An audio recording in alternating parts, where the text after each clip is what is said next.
I'm Tom Fitzpatrick from Siemens EDA. I'm also the chair of the UVM-AMS working group. And today, with my colleague Tim Pylant of Cadence Design Systems, we're going to be presenting some of the work of the UVM-AMS working group and sharing with you kind of where we're at with the standard. At the end of the presentation, some additional colleagues from the working group will be available to answer any questions that come up during the presentation. So let's go ahead and get started. So why are we doing this? Well, with this data from the International Business Strategies, we can see that 85% of design starts are mixed signal in nature. So this includes several different industries, including 5G, automotive, IoT, and others. And this is leading to more and more recognition of the risks and challenges in mixed signal verification. Okay, so just like we did 10 years ago with UVM for digital verification, teams are now beginning to realize that AMS verification is going to require more advanced methodologies for modular, scalable, reusable, coverage-driven mixed signal verification. So kind of all the reasons that things like UVM were created initially for digital verification, we now recognize that we need the same kinds of things for analog and mixed signal verification as well. So the working group was formed, and we have a number of companies, both vendors and users, that are participating in the UVM-AMS working group in Accellera. And we're always looking for more members, by the way. So if you happen to belong to a company that is an Accellera member, you're more than welcome to join us in the committee. If you're not an Accellera member and would like to become one, we can certainly help you with that as well. And if you work for any one of these companies, feel free to reach out to your local rep. And if you want to participate in the working group, we'd love to have you. Before we get too far into things, I do want to take a moment here to make sure that we all agree on the terms we'll be using.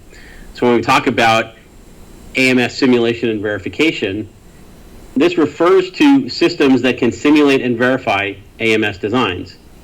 We can do that either through co-simulation, where we have a digital engine combined with an analog or electrical solver, or we can do that with an event-driven digital engine that can include analog real number models. This is sometimes referred to as digital mixed signal verification.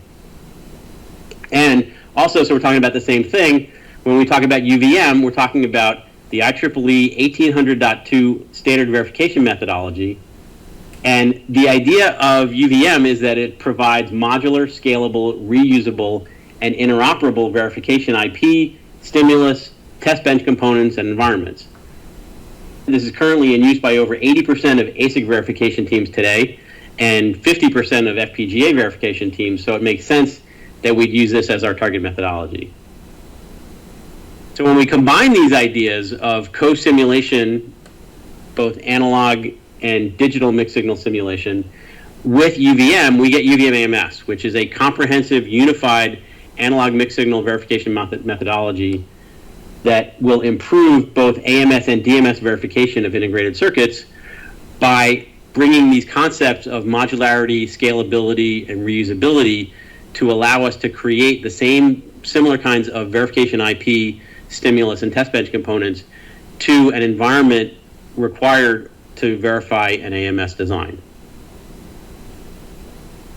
So what we want to do here is we want to start with UVM, which is a class-based library in System Verilog for digital verification, and we want to extend as necessary that class-based approach for UVM and possibly create an accompanying set of additional components and or packages in System Verilog or Verilog AMS to be able to produce stimulus, tests, sequences, components, and analysis functions for AMS and digital mixed signal designs and verification. So we want to be able to improve those in the same way that the use of a methodology like UVM has improved digital verification over the last decade.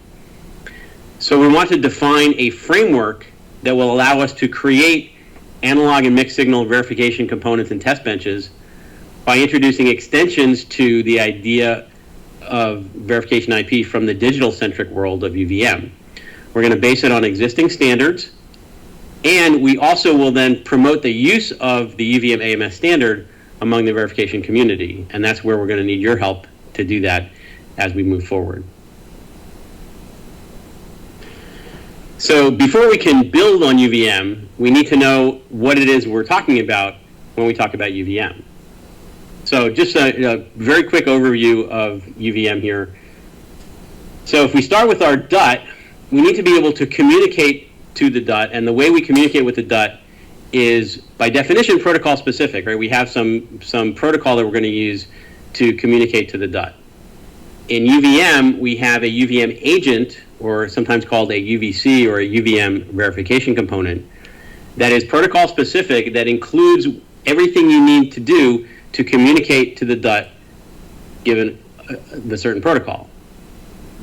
Now, the way we actually connect from the class-based world of UVM and System Verilog to the module-based world of the DUT is through this thing called a System Verilog interface. A System Verilog interface is essentially a group of signals. It can also include methods that you might call or whatever, but it's basically a group of signals that connect to the DUT. And in the class-based side of things, we have what's called a virtual interface, which is essentially a pointer to the interface that's connected to the DUT. So we have regular components in a UVM agent called a sequencer, a driver, and a monitor, and we'll see what those do in a minute. Then, depending on what the design is required to do, there might be multiple UVM agents to talk to the different interfaces of the DUT, or other things like coverage that we're going to want to be able to measure about the DUT. These are design specific. So the UVM environment is the test bench that is specific to the design, whatever that might be, however many interfaces there are or what have you. And the sequencer's job is to generate transactions that go over to the driver. The driver takes the information in that transaction, what we call a sequence item, and it will convert that into pin level activity on the interface. Right? So the transaction or the sequence item may define things like address, data, number of delay cycles, whatever it is, and then the driver will cause the protocol-specific behaviors to happen on the bus to make the communication to the DUT happen. The monitor is sort of the reverse of that. The monitor sees the pin level activity on the interface and extracts the information from that to create another sequence item that may be the same information that was sent by the driver, or it may be additional information, including like the response from the DUT, if it was a read transaction or something like that, right? So the monitor collects the information from the pin level activity on the interface and turns it into a transaction that can be used to record coverage or send to a scoreboard or what have you. So the monitor is there to take that information and send it out to whoever needs to use it, and the environment will define what those connections are from that monitor to a coverage collector or a scoreboard or whatever. And the other thing the environment does is it configures the agent depending on what it is that we need to do. So you might have an active agent that has a sequencer and a driver and a monitor, so it's going to send transactions to the DUT and record what's going on. When you move up a level, that interface may now be driven by some other piece of the design in a subsystem or what have you, in which case you may want to set up your agent to be passive, so it won't have the sequencer and the driver, but it'll still have the monitor. So that's some of the configuration information that gets communicated to the agent based on what it is you need to do to the design. The test's job is to define the scenarios that we're going to execute on the environment through the agents talking to the DUT. So the test is going to essentially just define a few little things that are going to be used to tell the environment what to do. One of the most important things to tell the environment what to do is what sequences to run. So what are the sets of transactions that we're going to generate to the driver to make the stuff happen on the DUT? And this is where the constrained random comes in. What are the values of the parameters in the sequence items that the driver is going to use to create the bus level activity. And if we have multiple agents, how are we going to coordinate the activity across the multiple agents through the sequences that get run as defined by the test.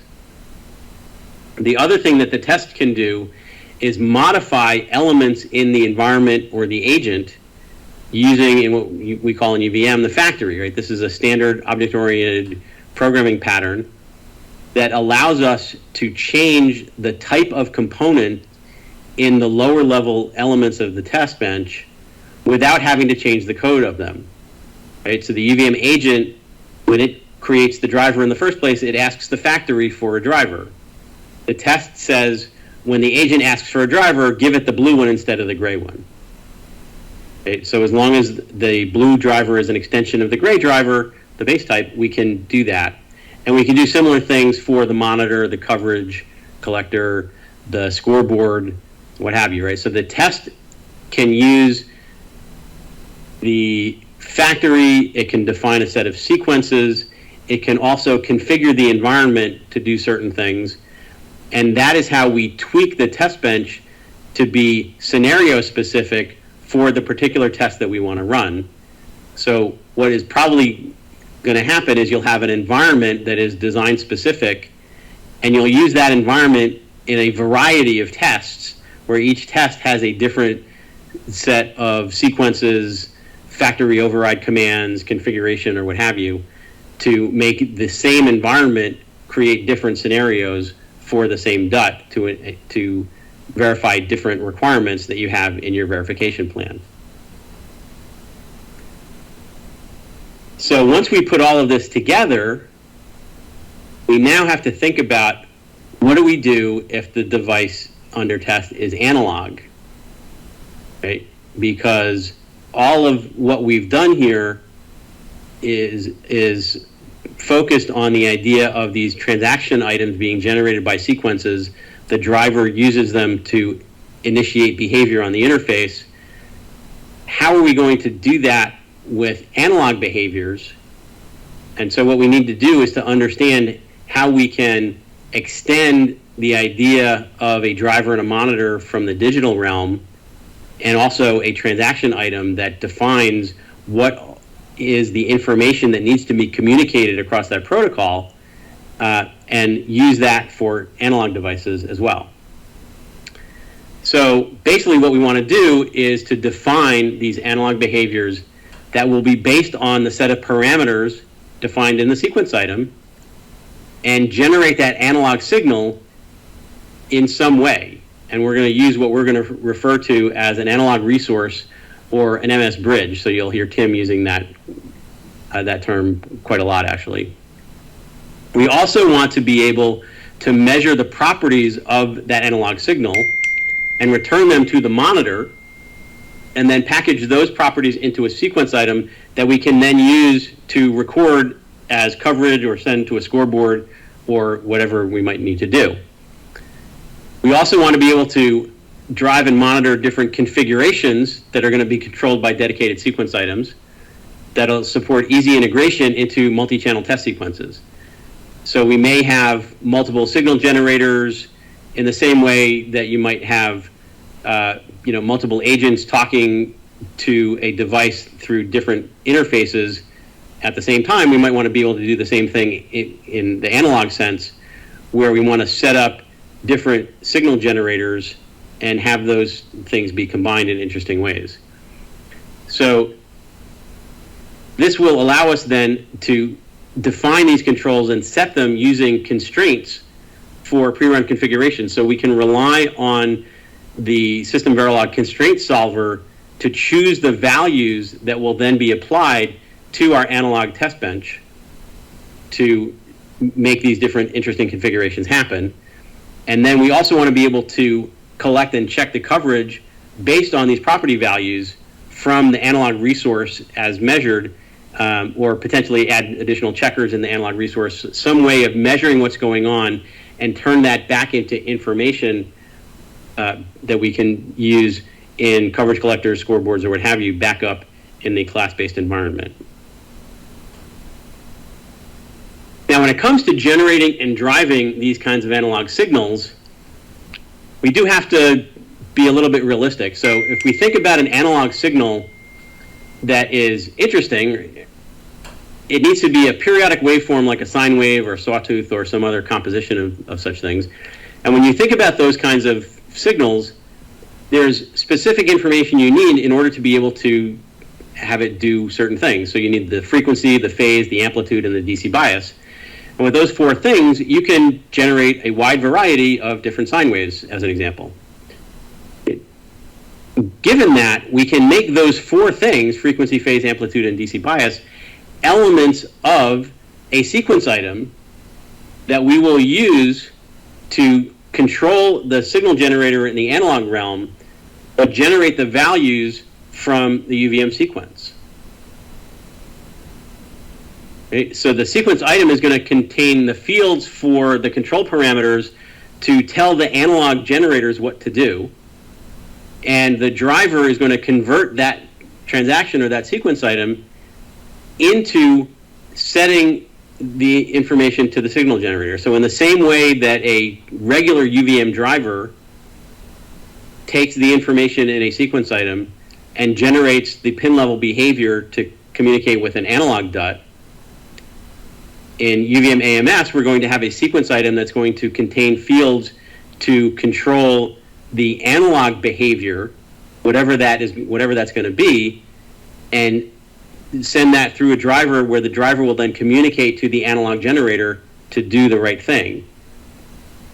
So in the same way that we have for UVM, UVM-AMS will rely on these sequence items to provide a relatively simple control interface for the test writer that's going to make it easy to control the generated signals on the fly. So if we have this ability to define a set of sequence items through a driver to control analog signal generators, we can then combine multiple signal generators to achieve more complex input signals. So whether we're talking about modulation or noise injection, we can take these multiple signal generators, each one of which will be controlled by a transaction or a sequence item generated by the sequence through a driver that will control the different generators.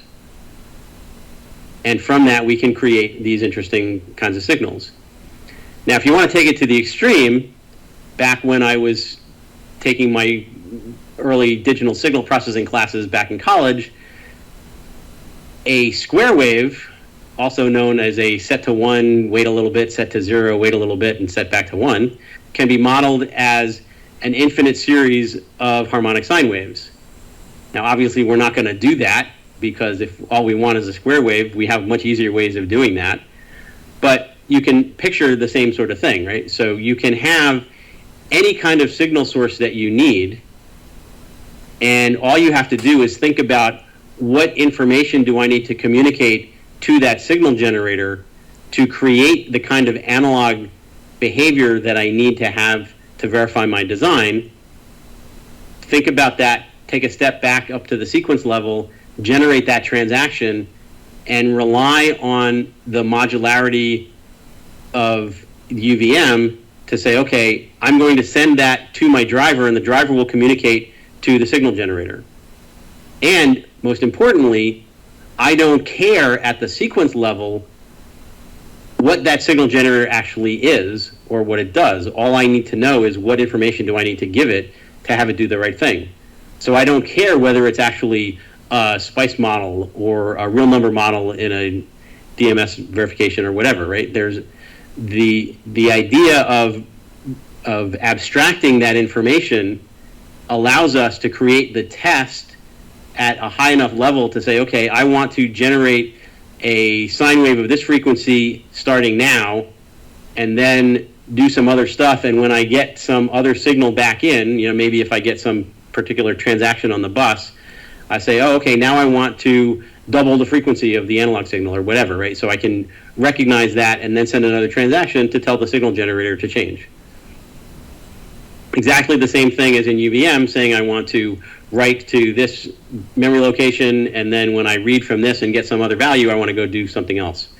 Okay? So the idea of using what in UVM is a regular set of interfaces to define the sequence items to the driver, and hide the information, right? When I say I want to do a write to a particular address, I don't care in the digital realm whether I'm going to PCI or AHB or whatever. I don't care about what the protocol is. That's information that is built into the driver.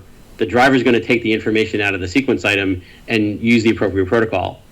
For analog signals, we're going to do the same thing. The driver is going to take the information out of the sequence item and then make the appropriate stuff happen to create the appropriate signal that we need. So with that as background, now we sort of know where we're trying to get to. I'm going to now hand it off to Tim and allow him to tell you how we're going to actually get there. Tim? Thanks, Tom. So let's look at those challenges that Tom mentioned with driving mixed signals from a UVC. Mainly the ability to drive a continuously changing signal. So here we have the standard UVC with the driver monitor connecting through the interface to the DUT. And with a standard UVC, the driver will set the value of a signal in the interface, and then that will trigger an event to occur on the DUT. But on a continuously changing signal, you're not specifying the value of the signal, you're specifying the characteristics of that signal. So they aren't really signals that you're controlling through the interface, they're attributes. And so in order to handle that and to produce a signal from those attributes, we're proposing the introduction of a MS bridge to be added to the UVC. So this MS bridge is a system Verilog module that sits between the UVC and the DUT, and it consists of a proxy that allows you to use functions in the proxy to pass values from the driver to the bridge that can then control the generation of signals. It still consists of the interface that connects up to the UVC, so if there are signals, discrete signals that are driven from the UVC, those will still be communicated in the same way through the interface. And then there's an analog resource. And this analog resource will take the values from the proxy and generate a signal that's passed to the DUT. It will also take any signals driven through the interface and also pass those through to the DUT as well. So this analog resource can consist of passive components like capacitors, resistors, inductors, etc. It can be voltage sources or even our continuously changing signal like our sine wave. It can be written in system Verilog, or if you need it to drive electrical signals in the analog domain, it can be a Verilog AMS module. And that's why you need to have all the signals from the UVC to the DUT being driven from the analog resource. This is so that you can change the analog resource from a system Verilog model to a Verilog AMS depending on whether the signals on the DUT are electrical or logic or a real number net type. So by having all of those signals driven from the analog resource, it's very easy to change the representation of that depending on what you're driving in the DUT without having to modify the bridge or the UVC. So the proxy, again, is an API back to the UVC, driver and monitor. So the driver and monitor can communicate with the bridge and therefore the analog resource through this proxy that's a class handle that can be passed just like you can with a virtual interface. And so it's going to be a system Verilog class that has functions that allow you to communicate with the analog resource. So here's an example. First of all, you have to create a proxy template, and this is just a virtual class that has the pure virtual functions in it, which is just the header information. It doesn't have any of the actual functionality implemented yet in this. But you need this proxy template so that you can include it into your UVC and make those functions available to the driver and monitor. And then inside the PGA bridge, you'll create a class that extends from that template class and fills out the implementation of the function. In this case, the config wave will have the amplitude, bias, phase, and frequency passed to it from the driver, and then those values will then be passed into the core, as we'll see more detail in the next slide. And then finally, you use a config DB, just like you would for your virtual interface, to define the path to that proxy in the bridge. And then that path can be used within the driver and monitor to access the functions down inside the bridge. So here's the full implementation. We have our class proxy that defines our two functions, config wave and get measures. And here the driver will call config wave to pass in the amplitude, bias, phase, and frequency. And then those values will then be passed into the core, or our analog resource. And then once inside the core, those will then be passed down. In this case, this is a Verilog AMS module that has some analog code, and so those values will be used to generate an analog sine wave that can then be driven out onto electrical ports. We can also have pull functions. This would probably be used inside the monitor to get values out of the eventually the DUT, but in this case it's getting them from the core. And so here the get measures will be called. The values from the core, the amplitude out, bias out, phase out, frequency out, will be read and put into the corresponding variables that will be passed back through the get measures function into the monitor. And so you can read values out of the core, which is connected to the DUT. Or you can have monitored values, in which case whenever a signal down inside the core gets updated, that value will then be passed into the MS bridge, which will then be passed into the proxy via the assign statement. And so this will just trigger anytime a value is updated inside the core. Anything watching that on the UVC side will see the update and will trigger. So let's look at how this is implemented for our example design. Our design is a programmable gain amplifier. So we have two analog inputs, our INP and INN, and these signals are sine waves in this case. And then our output is the input signal multiplied by some specific gain dependent on the VCVGA programming. That's a 3-bit value to specify how much gain is applied to the input to drive out onto the output. So here's a port list for that DUT. We have our logic signals for our VCVGA and our power down control. And then we have real nets, which are just system Verilog net types that have been defined to have a real number on the net. And we have real nets for all of our inputs and outputs that are going to be analog signals.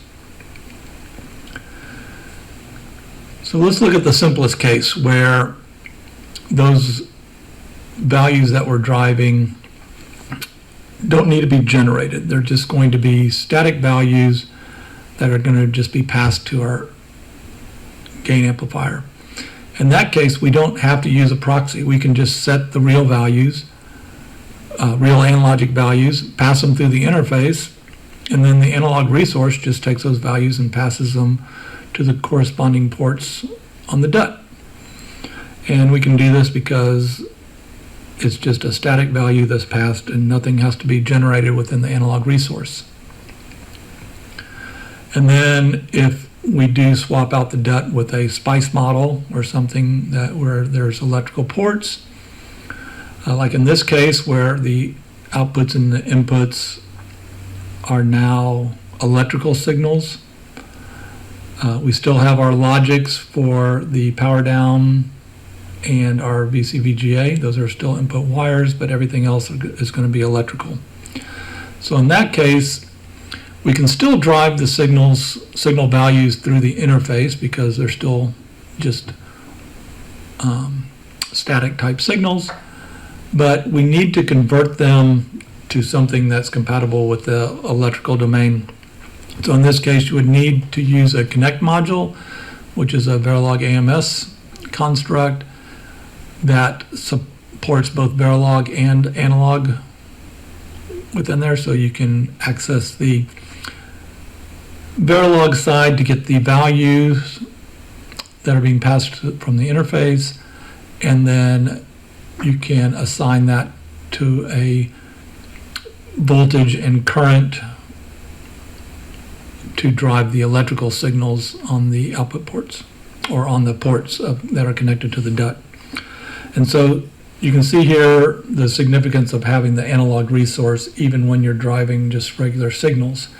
You want the capability of being able to swap that analog resource easily depending on what types of ports you're driving without having to change anything in the MS bridge or the UVC. And so in this case, we just use a tick define or a config statement that brings in the Verilog AMS version of the analog resource instead of a system Verilog version. And we can do the same thing for if the signals are logics or reals. So if it's a sine wave, you need to have the proxy. And I'm sorry, on the logic to electrical, if it's a logic to electrical, you do need to have a proxy in this case. I missed that point that you need to program the analog resource to know what the supplies are, because a logic 1 needs to associate with the actual value of the supply on the electrical side.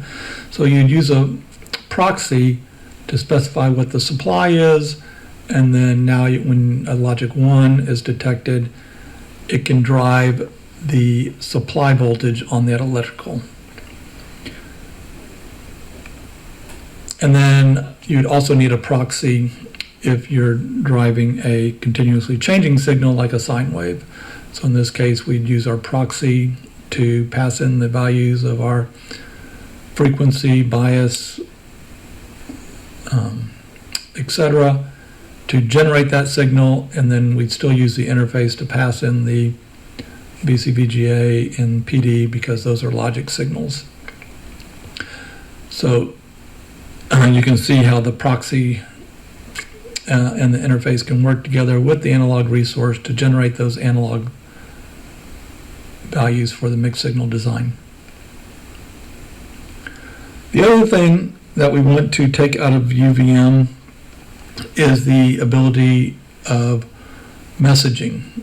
UVM has a very powerful messaging capability built into it that can report errors debug messages, and can also respond to those actions. So if you get an error, you can specify what the action is. Does the simulator stop? Does it just report the error? Does it totally end the simulation?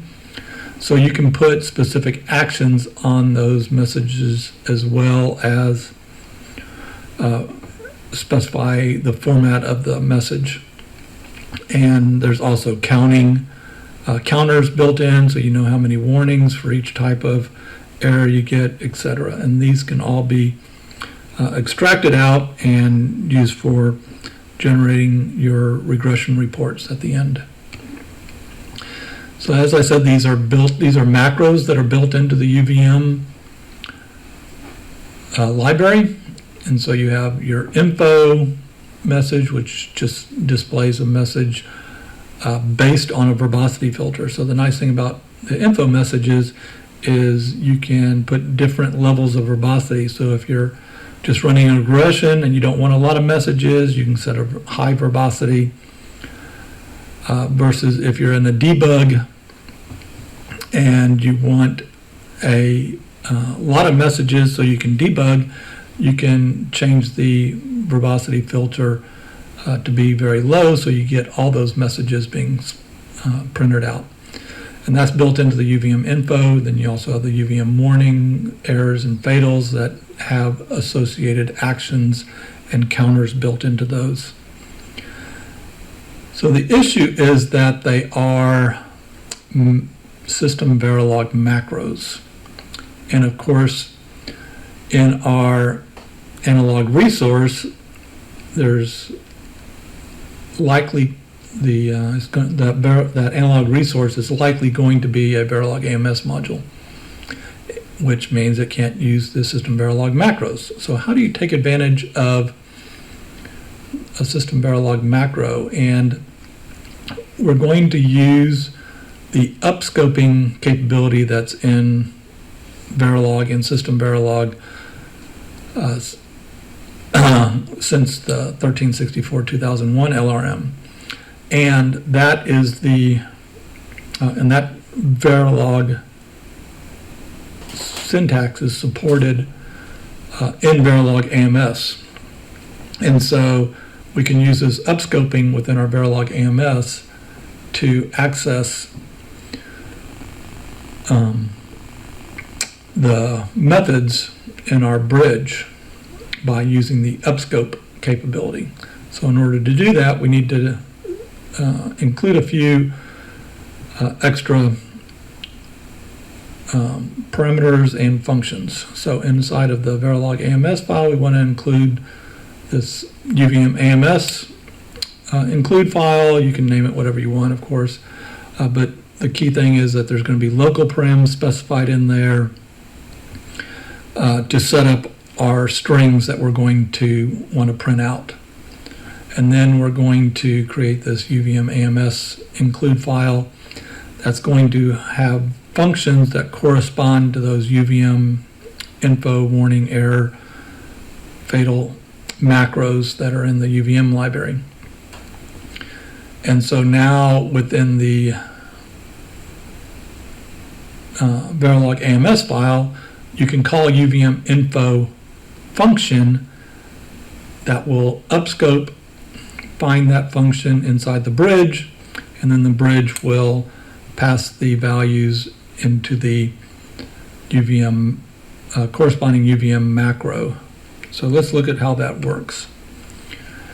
So here's our parameters that we want to set. We have a parameter string for our UVM path, which just returns back the path to the analog resource. And then we'll have a local param message that specifies a message that's in the same format as what we would pass to our TIC UVM info in the UVM world. And then inside of our analog resource, when we want to print a message, we just call UVM_info, set up our tag, pass in pass the message, the verbosity, and the UVM path parameters. So you notice that it's the UVM info function and not the macro. So it will use upscoping to look into the bridge. In the bridge, it will find that UVM info function. All the arguments get passed into it from the analog resource, and then those get passed into the actual UVM macro, in this case, tick UVM info context, where we can pass in the ID message, verbosity, and the path. So this is the workaround that is being proposed in order to take advantage of the UVM messaging within the analog resource, which can be a Verilog AMS file. So let's wrap this up with a few facts. One of the questions is, what's the value that UVM-AMS standard brings to the community? And this is very simple.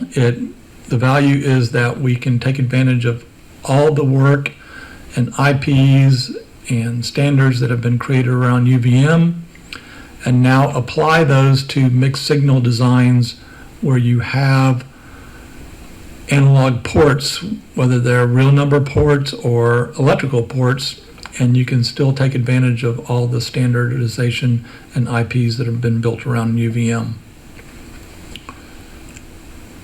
The next question, if I use a interface verification IP, so this is an IP that drives a specific protocol. It only supports digital signals. Should I replace them with AMS verification IP? So the answer to that one is that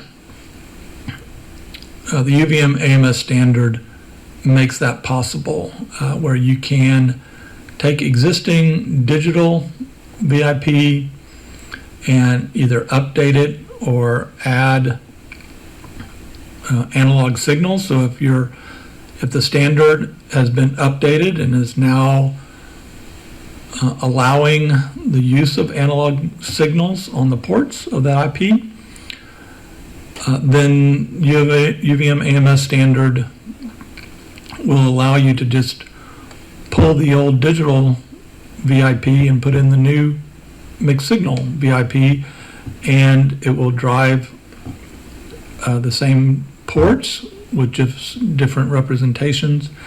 But the important thing is you can still take advantage of all your